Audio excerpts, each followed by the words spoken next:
こんにちは。波書道日本語レッスンのナミです。皆さんが住んでいる場所の天気はどうですか？うん、日本の6月といえば、雨がたくさん降る季節です。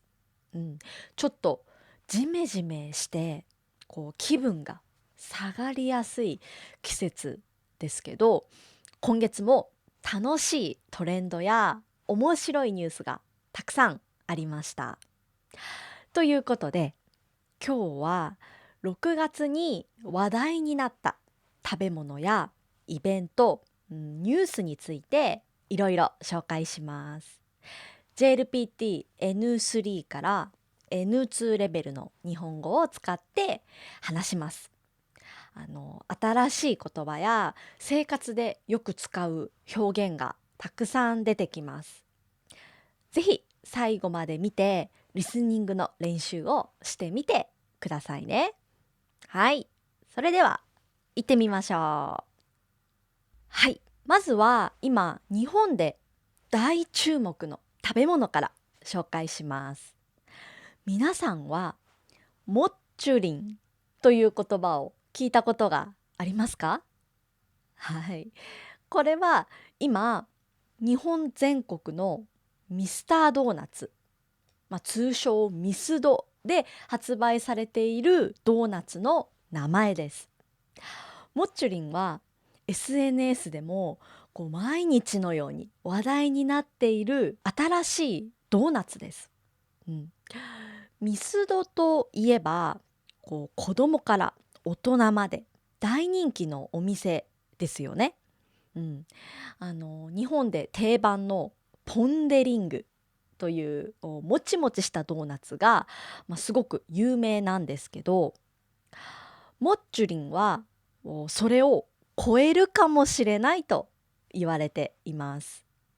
モッチュリンの一番の特徴は食感です。もちもちふわふわした新しい食感を楽しむことができるんだそうです。ミスドはこのオリジナルの食感を伝えるためにもっちゅり食感という新しい日本語を作りました。はい。だからドーナツの名前がもっちゅりんなんです。名前がすごく可愛くて何度も言いたくなってしまいます。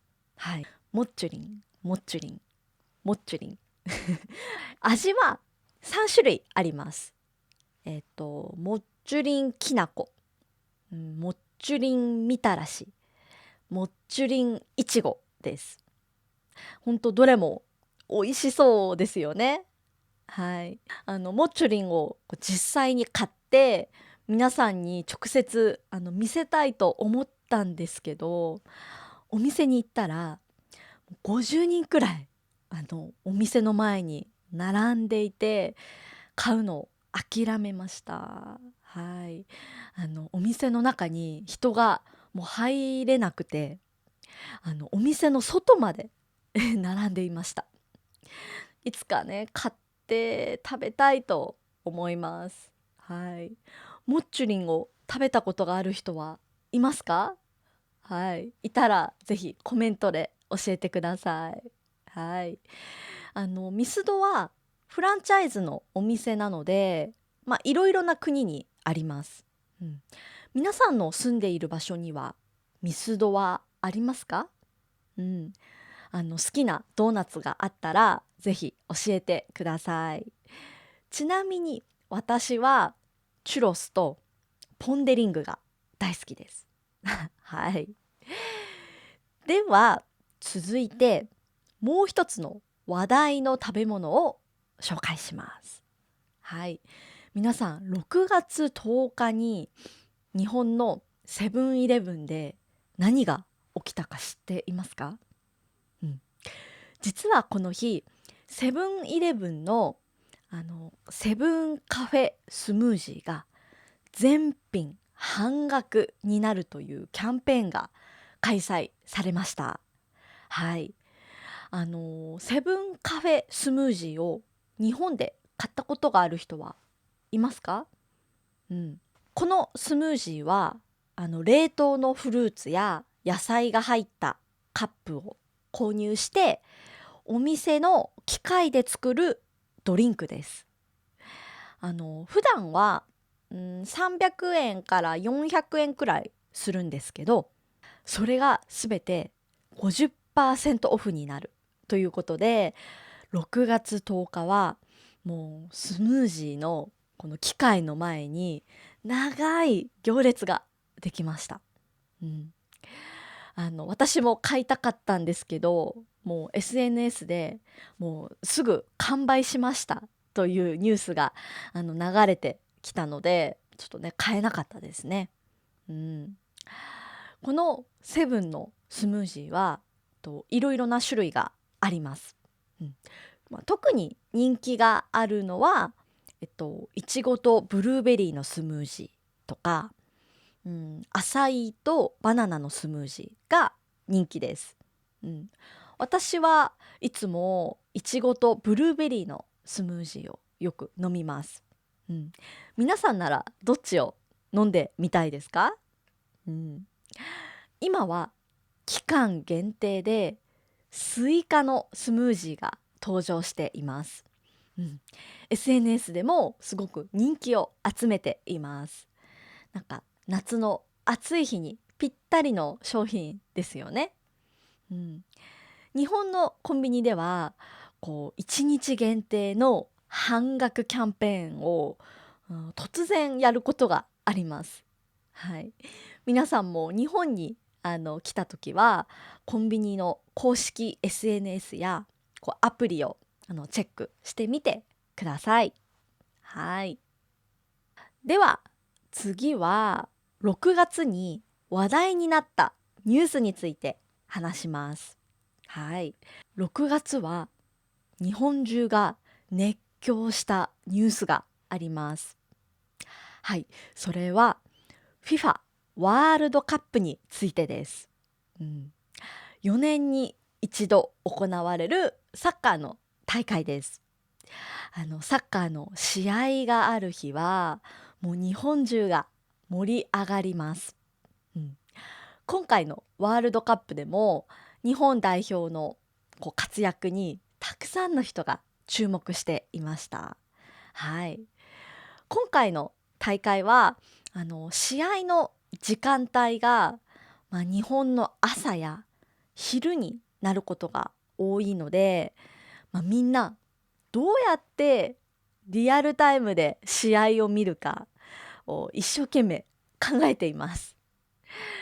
最近は一部の会社がすごく、柔軟に対応していて、日本代表の試合がある時間は仕事を少し休憩してテレビやスマホで応援していいですよとか、試合のためにその日は早く帰っていいですよというふうに社員に配慮してくれる会社が少しずつ増えているんです。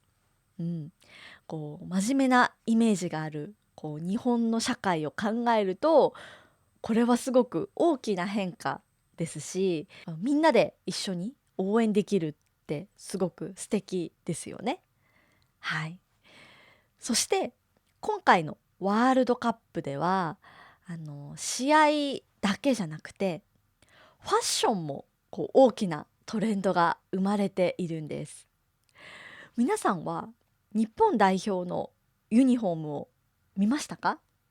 うん、ホーム用の青いユニフォームはすごくかっこいいんですけど、今回はアウェイ用のユニフォームがすごく話題になっています。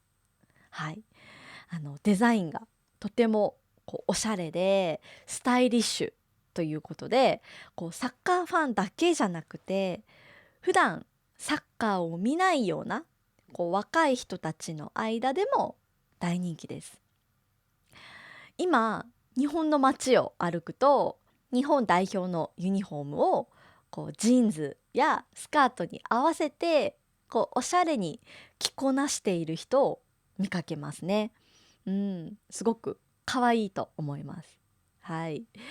それからもう一つ、日本中が楽しみにしているのが、テレビやインターネット配信でのサッカーの解説です。うん、試合の状況を説明する解説者の言葉が今 SNS で毎日トレンド入りしています。まるで自分の家で友達とサッカーを見ているような雰囲気でユーモアたっぷりの解説をしてくれます。選手たちの情報や裏話を楽しく話してくれるので、サッカーにあまり詳しくない人でも解説が面白くて、ついつい試合を最後まで見てしまうんですよね。うん、サッカーを通して日本中が一つになって盛り上がっているのが今年の6月の大きな特徴です。うん、皆さんの国ではワールドカップは盛り上がっていますか？どうですか？はい。では次のテーマは、6月の日本ならではの景色やこの時期の楽しみ方についてお話しします。動画の初めにも言いましたけど、6月の日本は梅雨の時期です。つまり雨がたくさん降る季節です。毎日のように雨が降って、湿度が高くて、もう洗濯物が乾かないので少し大変な季節です。でもこの梅雨の時期に咲く綺麗な花があります。皆さんご存知ですか？はい、それはアジサイです。はい、アジサイは青や紫、ピンク、白などいろいろな色があってとても綺麗です。うん、日本全国のアジサイが有名な神社やお寺ではアジサイ祭りが毎年開催されます。たくさんのアジサイを傘を差しながら歩くのはとても日本らしい、雰囲気があります。特に京都や鎌倉のあじさい祭りは有名です。うん、アジサイは、本当に綺麗なんですけど、雨の日が毎日続くと外に出るのがめんどくさくなったり、不便なことも多いですよね。うん、そこで生活を快適に過ごすための梅雨の便利グッズを2つ紹介します。どちらも今日本でとても人気があるアイテムです。はい。まず1つ目は逆さ傘という名前の傘です。うん、逆さというのは反対という意味ですね。うん、この傘は閉じるときに普通の傘とは反対の方向に閉じるんです。うん、つまり雨で濡れた部分が内側に隠れるように閉じます。なので電車に乗った時に自分の服が濡れたり、傘が隣の人に当たって濡らしてしまったりすることがありません。うん、これ雨の日に車に乗る時にもすごく便利なアイテムです。はい、車の中が濡れないですね。うん、はい。では2つ目は靴の中に入れる乾燥と匂い取りのグッズです。うん、雨の日に外を歩くと靴の中に水が染みてきてびしょびしょになってしまうことがありませんか？うん、次の日もその靴を履きたいのにもう全然乾いていないともうすごくショックです。そんな時に便利なのがこのグッズです。はい。細いスティックのような形をしていて、こう中に水分をたくさん吸い取る特別な石が入っています。これを脱いだ靴の中に入れておくだけで、次の日の朝靴の中がサラサラになって乾いています。うん、あと嫌な匂いも一緒に取ってくれるんです。うん、最近は100円ショップでもいろいろな種類が売られているので、とても安く手に入ります。ぜひ日本に来たら雨の日の便利グッズをいろいろ探してみてください。はい。ということで今日は6月に話題になった食べ物やニュース、梅雨について、お話ししました。はい。ここで皆さんに質問があります。皆さんが住んでいる国で話題になっている食べ物やイベントはありますか？日本語でコメント欄に書いてみましょう。日本語を間違えても大丈夫です。はい。皆さんのコメントを読むのを楽しみにしていますね。はい。この動画が良かったという方は、ぜひいいねボタンとチャンネル登録をよろしくお願いします。はい。いつもたくさんのサポートを本当にありがとうございます。それでは皆さんまた次の動画でお会いしましょう。じゃあね、バイバーイ。